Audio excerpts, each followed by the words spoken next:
Box के अंदर mention है, लेकिन हमने जस्ट इसकी जनरल ओवरव्यू कर लेना है, फिर हमने इसका इंटरनल स्ट्रक्चर डिटेल से स्टडी कर लेना है।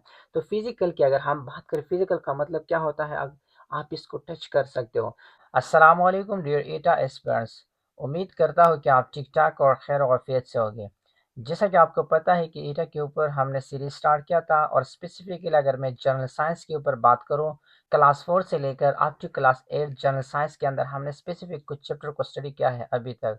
और चूंकि आपको पता है कि ईटा सिलेबस के अंदर स्पेसिफिक कुछ चैप्टर है, और स्पेसिफिकली हमने उसको टारगेट कर लेना है, ना कि इधर उधर से चैप्टर करवाने हैं। आपके साथ वही एग्जैक्ट चैप्टर शेयर करने हैं जो कि ईटा के सिलेबस के अंदर है, और ऑलमोस्ट 50% हमने जनरल साइंस को कवर किया है। इंशाल्लाह अपकमिंग जितनी भी लेक्चर होंगे, जैसा कि आपको पता है कि हम वन शॉट गन सीरीज के अंदर स्पेसिफिक एक चैप्टर्स को टारगेट करते हैं, न कि एक टॉपिक्स को। और हर चैप्टर के साथ अलोंग में एमसीक्यूज भी आपके साथ डिस्कस कर लेता हूं। प्रैक्टिस के लिए और रिवीजन के लिए मैं साथ साथ एमसीक्यूज भी शेयर कर लेता हूं, ताकि आपका रिवीजन भी हो जाए। और मोस्ट इम्पॉर्टेंट जो पास्ट पेपर के एमसीक्यूज होते हैं, वो मैं आपके साथ लेक्चर के अंदर इस तरह डिस्कस कर देता हूँ कि ये जो पास्ट पेपर के एमसीक्यूज है इस चैप्टर या इस टॉपिक से उठाया गया हुआ है। तो डियर ईटा एस्पिरेंट्स, वन शॉटगन सीरीज के अंदर आज का जो हमारा चैप्टर ऑफ स्टडी है वो है photosynthesis and respiration from class 6 up to class 7 तक। जितना भी कोरिलेटेड कंसेप्ट होगा एमसीक्यूज पॉइंट ऑफ व्यू से, हमने वो क्या करना है, स्टडी कर लेना है। स्टार्ट कर लेते हैं चैप्टर फोटोसिंथेसिस एंड रेस्पिरेशन। मैं आपको बताता चलो, यहाँ पे मैं आपके साथ एक एमसीक्यू शेयर कर लेता हूँ, चूंकि ये एक पास्ट पेपर का एमसीक्यूज है, तो यहाँ से आप एक आइडिया लगा सकते हो कि ये कितना इम्पोर्टेंट चैप्टर है। और मैक्सिमम 20 या 25 मिनट्स के अंदर ये सारा चैप्टर ऑलमोस्ट हम कंप्लीट करेंगे अलोंग विद एमसीक्यूज। तो सबसे पहले हम डिस्कस कर लेते हैं फोटोसिंथेसिस के बारे में। जैसा कि आपको पता है कि लिविंग ऑर्गेनिजम्स के लिए खुराक और रिस्पायरेशन दोनों की ज़रूरत होता है। सबसे पहले हम डिस्कस कर लेते हैं खुराक के बारे में, कि प्लांट्स के अंदर वो कौन सा मैकेनिज्म है या वो कौन सा फिनोमेना होता है जो प्लांट्स के लिए खुराक तैयार कर लेता है। तो सबसे पहला टॉपिक क्या होगा फोटोसिंथेसिस। लेकिन फोटोसिंथेसिस से पहले हम डिस्कस कर लेते हैं थोड़ा बहुत लीव्स के बारे में, कि लीफ क्या है, इसका इंटरनल स्ट्रक्चर क्या है, और ये फोटोसिंथेसिस के अंदर हेल्प क्या करता है। सबसे पहले मैं आपके साथ लीफ का स्ट्रक्चर डिस्कस कर लेता हूँ कि लीफ क्या है और लीफ का रूल क्या है फोटोसिंथेसिस के अंदर। डियर ईटर स्टूडेंट, जैसा कि आपको ये नज़र आ रहा है, ये क्या है, फिजिकल स्ट्रक्चर ऑफ लीफ है। तो ये किस चीज़ का स्ट्रक्चर है, लीफ का स्ट्रक्चर है। कभी कभार यहाँ से भी एमसीक्यूज आता है, क्लास 7 बॉक्स के अंदर मेंशन है, लेकिन हमने जस्ट इसकी जनरल ओवरव्यू कर लेना है, फिर हमने इसका इंटरनल स्ट्रक्चर डिटेल से स्टडी कर लेना है। तो फिजिकल की अगर हम बात करें, फिजिकल का मतलब क्या होता है, अब आप इसको टच कर सकते हो।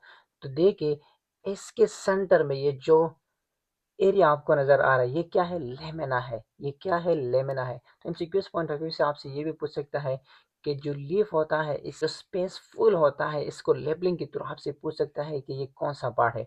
तो यहाँ से लेकर दरमियान में आपको ये जो भी लीफ नजर आ रहा है, ये क्या है, लेमिना है। और सेंटर में आपको ये जो सेंटर में नजर आ रहा है लाइन, ये मेड्रिप है। क्या है, मेड्रिप से जो ग्रिड लाइक स्ट्रक्चर निकले हैं, ये क्या है, वीन्स है। और साइड पे ये जो सरफेस पे आपको नजर आ ये क्या है, मार्जिन है। ये लीफ का क्या है, पेटियोल है। ये क्या है, लीफ का जनरल ओवरव्यू है। अब हमने स्टडी कर लेना है इंटरनल स्ट्रक्चर ऑफ लीफ, कि लीफ का इंटरनल स्ट्रक्चर क्या है, और ये फोटोसिंथेसिस के अंदर हेल्प क्या करवाता है। डियर टीटा स्टूडेंट, याद रखिए, मैं इसका ट्रांसफर सेक्शन करता हूँ। ट्रांसफर सेक्शन का क्या मतलब होता है, फॉर एग्जांपल मैं इसको इस तरह काट लो, और यहाँ से मैं एक शॉर्ट पार्ट को उठा लो, और अंडर माइक्रोस्कोप्स की थ्रू इसका ऑब्जर्वेशंस करो, तो फिर लीफ का जो स्ट्रक्चर है वो किस तरीके से नजर आएगा, जस्ट लाइक दिस। ये क्या है, इंटरनल स्ट्रक्चर ऑफ लीफ है। इस तरह मैंने आपको ये देखा, ये क्या है, फिजिकल अपीयरेंस है। लेकिन अगर मैंने इसका ट्रांसफर सेक्शन किया, और फिर वही जगह मैंने माइक्रोस्कोप्स के थ्रू इसकी ऑब्जर्वेशंस की, तो लीफ का स्ट्रक्चर कुछ यूँ इस तरह होता है। अब इसके अंदर कौन से पार्ट है और इसका फंक्शन क्या है, ये एमसीक्यूज पॉइंट ऑफ व्यू से इंपॉर्टेंट है। तो सबसे पहले हम डिस्कस कर लेते हैं इंटरनल स्ट्रक्चर ऑफ लीफ। याद रखिए dear Etah students, internal structure of leaves के अंदर आपके पास 3 मेन पार्ट्स है। नंबर 1 क्या है, एपिडर्मिस है। दूसरा क्या है, मेसोफिल सेल्स है। तीसरा क्या है, कंडक्टिंग टिश्यूज है। अब एक एक हमने स्टडी कर लेना है कि एपिडर्मिस क्या है, मेसोफिल क्या है, एंड कंडक्टिव टिश्यूज क्या है। डियर इट स्टूडेंट, यह अगर आप इंटरनल स्ट्रक्चर्स के अंदर देख ले, मैं आपके साथ 3D स्ट्रक्चर भी शो कर लेता हूँ कि लीफ का जो 3D स्ट्रक्चर है उसका ओवरव्यू क्या है। लेकिन अगर हम बोर्ड्स के ऊपर इसको रिप्रेजेंट करें तो याद रखिए, इस तरह यहाँ पे मैंने एक स्ट्रक्चर शो किया है, एक अपर सरफेस है और एक लोअर सरफेस है। तो एपिडर्मिस क्या होता है, आपने जनरली स्किन के बारे में पढ़ा है। स्किन जो होता है वो 3 लेयर होता है, स्किन का 3 एपिडर्मिस, डर्मिस एंड हाइपोडर्मिस। जो अपर लेयर होता है स्किन का वो कौन सा लेयर होता है, एपिडर्मिस होता है। जिस तरह ये लीफ है, अब लीफ का ये जो सरफेस आपको नजर आ रही है क्या है, एपिडर्मिस है। नीचे से और ऊपर से ये कौन सा सरफेस है, एपिडर्मिस सरफेस है। लेकिन चूंकि एपिडर्मिस फर्दर डिवाइड हुआ है टू में, एक है आपके पास लोअर एपिडर्मिस और दूसरा क्या है, एक है अपर एपिडर्मिस और दूसरा क्या है, लोअर एपिडर्मिस। अब यहाँ स्ट्रक्चर्स के अंदर देख लें, ये जो शक्ल आपको नजर आ रहा है ये कौन सा सरफेस है, ये अपर एपिडर्मिस है। और बैक साइड पे जो नजर आपको आ रहा है ये क्या है, लोअर एपिडर्मिस है। लेकिन यहाँ पे एमसीक्यूज किस तरीके से पॉसिबल है, जिस तरह हमने डिस्कस किया, एक अपर लेयर है और दूसरा क्या है, लोअर एपिडर्मिस है। और अपर और लोअर एपिडर्मिस का काम क्या होता है, ये जो लीफ होता है इसके लेयर को प्रोटेक्ट कर लेता है, सपोर्ट कर लेता है बाहर से, जो हमारे पास अपर या लोअर एपिडर्मिस होता है। लेकिन एमसीक्यूज पॉइंट ऑफ व्यू से जो मोस्ट इंपॉर्टेंट है वो क्या है, अगर आप देख ले, जो स्टोमेटा है, ये वाला पोर्शन जो आपको नजर आ रहा है ये क्या है, स्टोमेटा है। तो स्टोमेटा अपर लेयर पे प्रेजेंट है या लोअर, याद रखिए एमसीक्यूज पॉइंट ऑफ व्यू से ये लोअर साइड पे स्टोमेटा क्या है, प्रेजेंट है। और अगर आप स्टोमेटा को देख ले, इसके साइड पे आपके साथ कुछ लोअर सरफेस पे स्टोमेटा के साइड देख ली तो कुछ सेल प्रेजेंट। इसका फंक्शन क्या है, काम क्या है, ये जो स्टोमेटा है उसको प्रोटेक्ट कर लेता है। और स्टोमेटा का फंक्शंस क्या है, जनरली आपने ये पढ़ा है स्टोमेटा के बारे में कि स्टोमेटा क्या कर लेता है, ये एक्सचेंज ऑफ गैसेस कर लेते हैं। लेकिन इसके अलावा इसका एक और फंक्शन है और वो है ट्रांसपायरेशन। प्लांट से जो ट्रांसपायरेशन होता है, याद रखिए एमसीक्यूज पॉइंट ऑफ व्यू से ये भी बहुत इंपॉर्टेंट है। बुक्स के अंदर तो शामिल नहीं है, लेकिन अगर आप क्लास 9 की बायोलॉजी बुक्स की उठा लें तो एमसीक्यूज पॉइंट ऑफ व्यू से ये बहुत इंपॉर्टेंट है कि जो ट्रांसपायरेशन लीव से 90% जो ट्रांसपायरेशन करवाता है वो लीव करवाता है। तो याद रखिए एमसीक्यूज पॉइंट ऑफ व्यू से स्टोमेटा सिर्फ गैसेस ऑफ एक्सचेंज नहीं कर लेता है, इसके अलावा ट्रांसपायरेशन भी कर सकता है। तो एमसीक्यूज पॉइंट ऑफ व्यू से आपसे पूछ सकता है कि स्टोमेटा का काम क्या है, फंक्शंस क्या है। ऑक्सीजन को रिलीज कर लेता है, कार्बन डाइऑक्साइड को लेता है, और इस तरह जो थर्ड ऑप्शन होगा वो क्या होगा, ट्रांसपायरेशन। और ऑप्शन नंबर डी में आपके साथ क्या पॉसिबल है, ऑल ऑफ दिस। तो करेक्ट ऑप्शन कौन सा होगा, ऑल ऑफ दिस। तो यहाँ तक आपने सीख लिया कि एपिडर्मिस क्या है, लोअर एपिडर्मिस क्या है, अपर क्या है एंड स्टोमेटा क्या है, और स्टोमेटा को कौन से सेल ने आपस में प्रोटेक्ट किया है। नेक्स्ट हम चलते हैं, अगर आप चेक कर ले इस डायग्राम्स के अंदर, तो यहाँ पे मैंने एक वर्ड लिखा है मेसोफिल टिश्यूज। तो मेसोफिल जो टिश्यूज है वो upper epidermis and lower epidermis के दरमियान में है। यहाँ मैंने ब्लैक कलर से शो किया है, लेकिन चूंकि ये जो बिटवीन एरिया है, यहाँ पे कौन से सेल होंगे, टिश्यूज होंगे, मेसोफिल टिश्यूज। और मेसोफिल टिश्यूज का फंक्शंस क्या है, यहाँ पे चूंकि आपके साथ क्लोरोफिल सेल मौजूद होते हैं, और क्लोरोफिल सेल का काम क्या है, ये खुराक को तैयार कर लेता है इन द प्रेजेंस ऑफ सनलाइट। और यहाँ से हमारा प्रोसेस स्टार्ट होता है, जिस प्रोसेस को हम कहते हैं व्हाट इज फोटोसिंथेसिस। तो यहाँ तक मैं उम्मीद करता हूँ कि आपके 2 to 3 एमसीक्यूज क्लियर हो गए कि एपिडर्मिस क्या है, इसके अंदर अपर क्या है, लोअर क्या है, और फिर स्टोमेटा का फंक्शन क्या है, काम क्या है, और फिर हमने स्टडी किया कि मेसोफिल सेल क्या है। नेक्स्ट हम चलते हैं इंटरनल स्ट्रक्चर्स के अंदर, एक और important MCQs point of view से अक्सर यहाँ से एमसीक्यूज आते हैं। और स्पेशली मैं अगर ईटा की बात करूँ तो ईटा इस तरह एमसीक्यूज उठा लेते हैं, और वो क्या है, और वो हमारे पास है कुछ कंडक्टिंग टिश्यूज। अब कंडक्टिंग टिश्यूज का मतलब क्या होता है, फॉर एग्जाम्पल ये क्या है, मार्कर है, और मार्कर को किस चीज़ की ज़रूरत होती है ताकि मैं इसके ऊपर लिखाई करूँ, इसको एंक की ज़रूरत होती है। तो एंक अगर मैंने डालना है तो ऊपर की तरफ से मैंने डालना है ताकि प्रॉपर तरीके से टेप्स तक पहुंच जाए। इस तरह कंडक्टिव टिश्यू का काम भी होता है। ये प्लांट्स के अंदर क्या होता है, ट्रांसपोर्टेशन कर लेता है, और फिर ट्रांसपोर्टेशन जो होता है वो दो तरीकों से कर लेता है, एक खुराक के थ्रू और दूसरा जो होता है वाटर यानी पानी।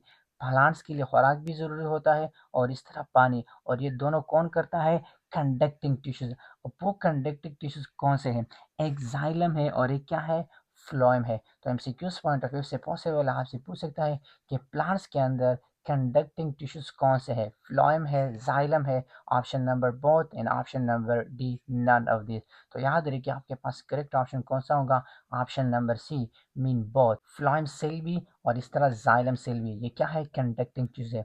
लेकिन एमसीक्यूज वहां से नहीं यहाँ से आता है। किस तरीके से, अगर आपसे पूछा जाए कि जाइलम सेल्स का फंक्शंस क्या होता है प्लांट्स के अंदर, तो याद रखिए जाइलम सेल क्या करता है प्लांट्स के अंदर, एक ट्रांसपोर्टेशन ऑफ वाटर कर लेता है। क्या करता है प्लांट्स के अंदर, रूट से लेकर टिप्स तक जो वाटर का ट्रांसपोर्टेशन करवाता है वो कौन सा सेल करवाता है, या टिश्यूज, ये जाइलम करवाता है। तो एमसीक्यूज पॉइंट ऑफ व्यू से आपने याद कर लेना है जाइलम का फंक्शन क्या है, वाटर ट्रांसपोर्टेशन।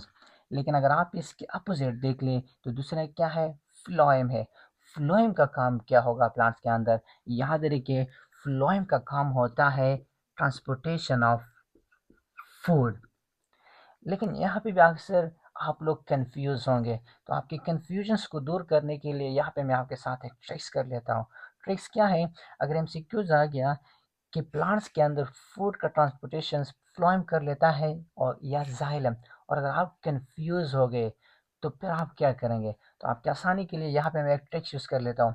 यहाँ एक्स के बाद क्या है, वाई, और वाई को अगर आप प्रोनाउंसिएशंस कर लें, वाई यानी वाटर, अब वा डब्ल्यू से क्या वाह और वाई से वाह, तो इट्स मीन कि इन दोनों का जो प्रोनाउंसिएशन है वो आपस में मैच हो रहा है। तो इस मैचिंग की वजह से आप इस तरह भी फिर याद कर सकते हो कि वाई मीन वाटर, तो वाटर का ट्रांसपोर्टेशन कौन करता है, जाइलम। और इस तरह पी मीन फूड, तो फूड का ट्रांसपोर्टेशन कौन करता है, फ्लोएम सेल। इसकी प्रोनाउंसिएशन से भी आप इन दो टर्म्स को भी याद कर सकते हो। तो यहाँ तक हमारा internal structure of leak almost complete हो गया।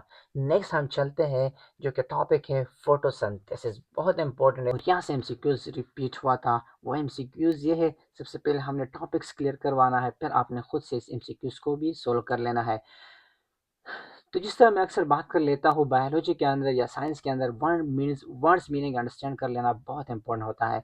तो फोटो का मतलब क्या होता है, लाइट, एंड सिंथेसिस का मतलब क्या होता है, प्रिपरेशन। लाइट के मौजूदगी में अगर कोई चीज़ प्रिपेयर हो जाए प्लांट्स के अंदर, तो इस मैकेनिज्म्स या इस फिनोमिना को आप क्या कहेंगे, फोटोसिंथेसिस। तो इसको हमने टू वे से डिफाइन कर लेना है, एक जनरल डिफिनेशन और दूसरा प्लांट्स के अंदर आपने फोटोसिंथेसिस को किस तरीके से डिफाइन कर लेना है। बहुत आसान है, हम रिएक्शन से भी इसको डिफाइन कर सकते हैं और जनरली भी आप डिफाइन कर सकते हो। किस तरीके से, biological process by which plant, ये एक बायोलॉजिकल प्रोसेस है प्लांट्स के अंदर या एल्गीज के अंदर, एल्गी या सर्टन बैक्टीरिया के अंदर, जो क्या काम करवाता है, जो आपके पास लाइट एनर्जी होता है। लाइट एनर्जी कौन सा होता है, जो सनलाइट से आता है उसको कन्वर्ट कर लेता है केमिकल एनर्जीज के अंदर, और ये कौन करवाता है, ये फोटोसिंथेसिस करवाता है। ये जनरल डिफिनेशन है। लेकिन अगर हम प्लांट्स के अंदर बात करें तो याद रखिए प्लांट्स के अंदर जो खुराक तैयार होता है वो फोटोसिंथेसिस के अंडर ही तैयार होता है। मीन्स प्लांट्स के ऊपर सनलाइट लगता है इसकी लीव्स के ऊपर, और लीव जिस तरह हमने डिस्कस किया इंटरनल स्ट्रक्चर्स के अंदर, हमारे पास कुछ सेल है, कौन से सेल थे, मेसोफिल। मेसोफिल सेल्स के अंदर कुछ सेल मौजूद होते हैं in the form of chlorophyll. तो क्लोरोफिल्स के ऊपर वही सनलाइट्स की रेस लगते हैं और वो कुछ रिएक्शंस इंटरनल स्टार्ट करवाते हैं, और उस रिएक्शंस के बदौलत क्या होता है, आपके पास खुराक तैयार होता है। और ये सारा का सारा कौन करवाता है, फोटोसिंथेसिस करवाता है। तो आप दो तरीके से इसको डिफाइन कर सकते हो, एक जनरल जिस तरह यहाँ पे मैंने डिस्कस किया कभी कभार इस तरह एमसीक्यूज पॉसिबल है, और एक ये कि प्लांट्स के अंदर खुराक कौन तैयार करवाता है, तो फोटोसिंथेसिस के मैकेनिज्म्स के थ्रू तैयार होता है। किस तरीके से, जनरली यहाँ पे हम डिस्कस कर लेते हैं, रिएक्शन से भी आप इसकी डिफिनेशंस को करवा सकते हैं।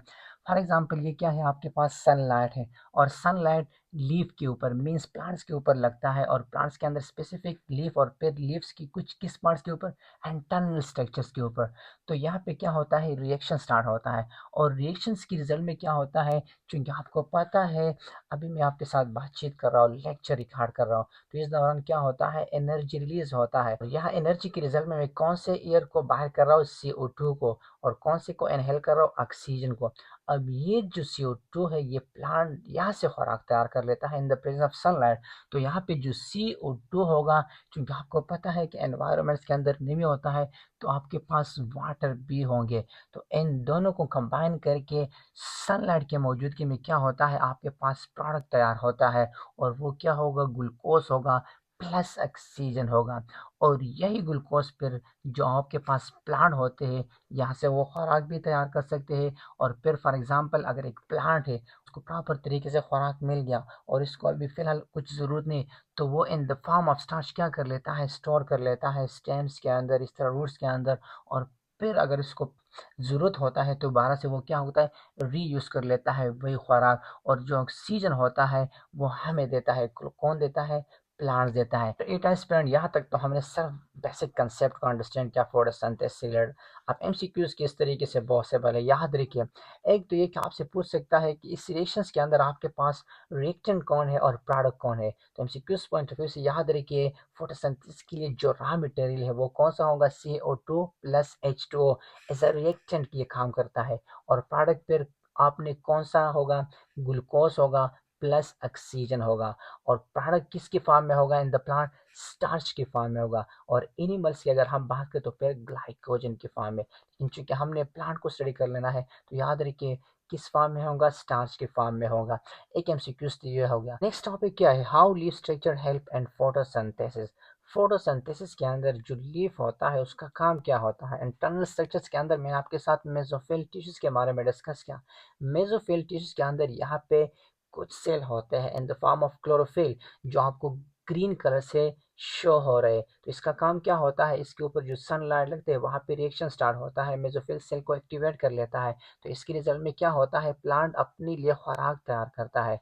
तो कौन करवाता है ये सारा मैकेनिज्म, फोटोसिंथेसिस। और फोटोसिंथेसिस के अंदर मेन किस चीज़ का रोल होता है, लीफ का होता है। लेकिन जनरली अगर आपसे इस तरह पूछा जाए कि लीफ के अलावा कोई इस तरह प्लांट्स के अंदर कोई पार्ट पॉसिबल है जिसके अंदर फोटोसिंथेसिस हो सकता है, यस पॉसिबल है। आपने चूंकि देखा होगा पहाड़ी एरियाओं में, या आप जनरली घर के अंदर भी आपने देखा, जो आपके पास लोअर प्लांट होते हैं वो ग्रीन नज़र आते हैं, ठीक है। लेकिन अगर आप हायर प्लांट को देखिए, उसके जो तना होता है वो ब्राउन टाइप होता है, उसके अंदर फोटोसिंथेसिस नहीं होता है। वो पार्ट जो आपको ग्रीन नज़र आ रहा है मोस्टली प्लांट्स के अंदर, वो फोटोसिंथेसिस मैकेनिज्म्स करवाता है, ठीक है। तो जनरली जो आपके पास स्मॉल प्लांट होते हैं, लोअर प्लांट होते हैं, उसके अंदर भी पॉसिबल है फोटोसिंथेसिस। और वो क्या करता है, अपने लिए उस प्रोसेस के अंदर खुराक को तैयार करता है। तो ये हो गया how leaf structure help and photosynthesis. Next चलते हैं, वो कौन से फैक्टर है जो फोटोसिंथेसिस को इफेक्ट कर सकता है। अगर वो हाई या लो हो गए तो प्लांट्स के ऊपर क्या इफेक्ट कर सकता है। तो याद रखिए यहाँ पे मैंने कुछ टर्म लेके हैं। नंबर वन क्या है, लाइट है। दूसरा क्या है, टेम्परेचर है, वाटर है, CO2 गैस है, और इस तरह क्लोरोफिल है। तो एमसीक्यूज पॉइंट ऑफ व्यू से सबसे पहले आपने तो ये लर्न कर लेना है कि वो कौन से फैक्टर है जो फोटोसिंथेसिस के लिए ज़रूरी है, नेसेसरी है। तो light, temperature, water, CO2, chlorophyll. MCQs के अंदर ये भी दे सकता है। इसके अलावा इसके अंदर कुछ हाईलाइट पॉइंट मेरे लिए हैं, ये बहुत इंपॉर्टेंट है। नंबर वन है लाइट। अगर फॉर एग्जांपल आपके पास एक प्लांट है, ठीक है, और चूंकि आपको पता है एक ओपन कंडीशन होता है, एक इंटरनल कंडीशन होता है। इंटरनल का मतलब ये होता है कि फॉर एग्जांपल जिस तरह मैं रूम्स के अंदर हूँ, यहाँ पे मैं एक प्लांट्स को रखता हूँ और एक ओपन कंडीशन के अंदर रखता हूँ, तो आपके जहन में कौन सा प्लांट अच्छी तरीके से ग्रो करेगा। याद रखिए जो ओपन कंडीशन में होगा, वजह क्या है, उसको प्रॉपर लाइट मिलता है। और चूंकि लाइट की मौजूदगी में ही प्लांट खुराक तैयार कर लेता है। हमारी तरह तो नहीं होता है कि उसके हाथ होते हैं या इस तरह काम करवाते हैं, नहीं। प्लांट जब खुराक तैयार कर लेता है तो वो ओपन कंडीशन जहाँ पे प्रॉपर लाइट होगा तो वो अपने लिए खुराक तैयार करेगा। तो प्लांट्स के ऊपर क्या इफेक्ट हो सकता है, अगर लाइट नहीं होगा तो अपने लिए खुराक को तैयार नहीं करेगा। तो इट्स मीन अगर लाइट की इंटेंसिटी कम होगा तो वो प्रॉपर तरीके से फिर अपना फंक्शन परफॉर्म नहीं करेगा। दूसरा क्या है, टेम्परेचर। नॉर्मली 25 से लेकर अप टू 35 तक नॉर्मल टेम्परेचर होता है प्लांट्स के लिए। अगर इससे ज़्यादा हो गया या लो हो गया तो फिर भी इफेक्ट कर सकता है फोटोसिंथेसिस। लेकिन ये डिपेंड कर लेता है प्लांट्स के ऊपर कि आया वो हमारे पास मेसोफाइट है, हाइड्रोफाइट है, या इसी तरह डेजर्ट वाले प्लांट है। तो यहाँ तक ये डिपेंड कर लेता है, लेकिन normally MCQs point of view से आपसे टेम्परेचर पूछ सकता है कि नॉर्मल कितना टेम्परेचर रिक्वायर्ड होता है, क्योंकि ज़रूरी होता है फोटोसिंथेसिस के लिए। तो वो क्या है 25 से लेकर अप टू 35। फिर आपके पास आता है वाटर। ये तो वैसे भी इसेंशियल होता है। अगर आप प्लांट्स को प्रॉपर तरीके से वाटर नहीं देंगे तो 2 दिन के बाद 3 दिन के बाद वो मुर जाएगा, ठीक है। और वो अपने लिए खुराक तो वैसे भी तैयार नहीं करेगा, उसकी जो अंदर सेल होता है वो डेड होता है। नेक्स्ट क्या है, CO2। ये बहुत इंपॉर्टेंट है। इसके कंसंट्रेशन आपने याद कर लेना है, 0.03 से लेकर अप टू 0.04% ज़रूरी है। और ये वैसे भी ज़रूरत है। फॉर एग्जांपल एक ह्यूमन होता है, वो किस गैस को बाहर करता है, CO2 को। और चूंकि प्लांट इस CO2 से ही खुराक तैयार कर लेता है इन द प्रेजेंस ऑफ सनलाइट। अगर CO2 की मकदार कम होगा तो प्लांट्स अपने लिए फिर खुराक उस लेवल के ऊपर तैयार नहीं करेगा। और अगर प्लांट खुराक तैयार नहीं करेगा तो फिर आपको फिर ऑक्सीजन नहीं देगा। तो नॉर्मली जो प्लांट्स के लिए रिक्वायर्ड होता है CO2 वो कितना है, 0.03 से लेकर up to 0.04। MCQs point of view से ये बहुत इंपॉर्टेंट है, आपसे पूछ सकता है कि CO2 का जो मकदार है प्लांट्स के लिए वो कितना ज़रूरी है। तो 0.03 से लेकर आप टू 0.04। लास्ट में क्या है, क्लोरोफिल है। एमसीक्यूज के अंदर आपसे ये भी पूछ सकता है कि प्लांट्स के अंदर वो कौन से पार्ट है जहाँ पे क्लोरोफिल स्टार्ट होता है या एक्टिवेट होता है। तो लीव्स के अंदर जो पत्ते होते हैं वहाँ पे क्लोरोफिल का जो रिएक्शन है वो स्टार्ट होता है। और कौन से पार्ट्स के अंदर, मेसोफिल टिश्यूज के अंदर। तो डियर एटा एस्पायरेंट, यहाँ तक हमने बेसिक और एमसीक्यूज पॉइंट ऑफ व्यू से टॉपिक्स अंडरस्टैंड किया कि इंटरनल स्ट्रक्चर ऑफ लीफ क्या है एंड फोटोसिंथेसिस क्या है। नेक्स्ट चलते हैं रेस्पायरेशन के अंदर कि व्हाट इज रेस्पायरेशन। बहुत सिंपल है। इन प्लांट्स के अंदर एक ही रिएक्शन से मैं आपको एक्सप्लेन कर लेता हूँ और आपने कंसेप्ट को अंडरस्टैंड कर लेना है। रिएक्शन क्या है, वही वाला रिएक्शन दोबारा मैं इसके अपोजिट कर लेता हूँ। ग्लूकोज प्लस O2, वहाँ पे क्या था, CO2 प्लस H2O था रिएक्टेंट। लेकिन यहाँ पे आपके पास जो रिएक्टेंट होगा वो ग्लूकोज प्लस ऑक्सीजन होगा। इस ग्लूकोज का हमने ब्रेक डाउन कर लेना है। जब आप इस ग्लूकोज का ब्रेक डाउन करेंगे तो ये आपके साथ कन्वर्ट होगा CO2 में, H2O में। और मोस्ट इम्पॉर्टेंट, रिस्पायरेशन के अंदर क्या होता है, एनर्जी रिलीज होता है। याद रखिए, फोटोसिंथेसिस के अंदर क्या होता है, खुराक की तैयारी, फूड मेकिंग प्रोसेस। लेकिन जो रिस्पायरेशन होता है ये एनर्जी को प्रोड्यूस कर लेता है। अब इन दोनों के दरमियान हमने कुछ डिफरेंसेस को डिफरेंशिएट कर लेना है ताकि आपका और भी कंसेप्ट क्लियर हो जाए और किस पॉइंट ऑफ व्यू से भी एमसीक्यूज आ जाए आप आसानी से सॉल्व कर सकते हो। तो नंबर 1 पॉइंट क्या है फोटोसिंथेसिस से रिलेटेड। तो फोटोसिंथेसिस के अंदर क्या होता है, अगर in the presence of light in chlorophyll in plant cell. अगर आप रिस्पायरेशन के अंदर देखें तो रिस्पायरेशन के अंदर क्या होता है, occur at all time in animal and plant cell, ठीक है। फोटोसिंथेसिस लाइट की मौजूदगी में होता है लेकिन aspiration day and night possible है। इस तरह अगर हम फोटोसिंथेसिस के लिए और डिफरेंशिएट डिस्कस करें, एक तो ये कि फोटोसिंथेसिस के अंदर एनर्जी रिक्वायर होता है शुगर मॉलिक्यूल बनाने के लिए, लेकिन एस्पायरेशन के अंदर क्या होता है, यही एनर्जी रिलीज होता है शुगर के लिए। इस तरह अगर हम तीसरा पॉइंट डिस्कस करें फोटोसिंथेसिस के लिए तो इसके अंदर जो ग्लूकोज होता है, ग्लूकोज क्या होता है, फार्म्ड होता है। लेकिन एस्पायरेशन के अंदर क्या होता है, यही ग्लूकोज क्या होता है, इसका ब्रेकडाउन होता है। वही बातें सिर्फ रिपीट हो रहा है और इस तरह आपके साथ एक कुछ पॉइंट बन रहे हैं एमसीक्यूज पॉइंट ऑफ व्यू से। फोर्थ पॉइंट क्या है, इसके अंदर आपके पास जो CO2 हो गया या वाटर हो गया ये रॉ मटेरियल है। तो एमसीक्यूज पॉइंट ऑफ व्यू से इंपॉर्टेंट है कि फोटोसिंथेसिस का रॉ मटेरियल क्या है, आपने आंसर देना है CO2 प्लस H2O। और इस तरह अगर रिस्पायरेशन के लिए पूछा जाए तो फिर क्या है, raw material glucose plus oxygen है। और अगर प्रोडक्ट का पूछा जाए तो फिर ग्लूकोज और ऑक्सीजन फोटोसिंथेसिस के लिए है और रिएक्टेंट ये रेस्पायरेशन के लिए है। नेक्स्ट क्या पॉइंट होगा, फोटोसिंथेसिस के अंदर आपने ऑक्सीजन देना है लेकिन एस्पायरेशन के अंदर क्या होगा, वही ऑक्सीजन आपको देता है प्लांट। और लास्ट पॉइंट क्या है फोटोसिंथेसिस के अंदर, ये सिर्फ और सिर्फ होता है प्लांट्स के अंदर, अकर ओनली इन प्लांट्स। लेकिन अगर हम रेस्पायरेशन की बात करें तो ये प्लांट्स के अंदर भी है और एनिमल्स के अंदर भी। तो डियर इट एस्पायरेंट, यहाँ तक हमारा चैप्टर ऑलमोस्ट कंप्लीट हो गया। Photosynthesis, internal structure of leaf and last respiration के बारे में हमने कुछ डिस्कस किया। आपकी रिविजन्स के लिए यहाँ पे मैं आपके साथ कुछ एमसीक्यू शेयर कर लेता हूँ बुक से। आपने इसके ऊपर खुद से प्रैक्टिस कर लेना है। कुछ चैप्टर के लिए मैं आपके साथ बोर्ड्स के ऊपर एमसीक्यू शेयर कर लेता हूँ, लेकिन ये इतना इंपॉर्टेंट है, जो चीज़ इंपॉर्टेंट है सारे एमसीक्यूज पॉइंट ऑफ व्यू से मैंने आपके साथ लेक्चर डिस्कस किया। जहाँ पे भी एमसीक्यूज पॉसिबल था कि ये एमसीक्यूज इंपॉर्टेंट है, मैंने आपके साथ डिस्कस किया कि यहाँ से एमसीक्यूज पॉसिबल है और आपने इस तरीके से भी याद भी कर लेना है। इंशाल्लाह नेक्स्ट मिलते हैं नेक्स्ट चैप्टर्स के अंदर। और कुछ एस्पायरेंट ने रिक्वेस्ट किया था for maths and English portion, तो इंशाल्लाह from Monday we will start from maths and also in English portions.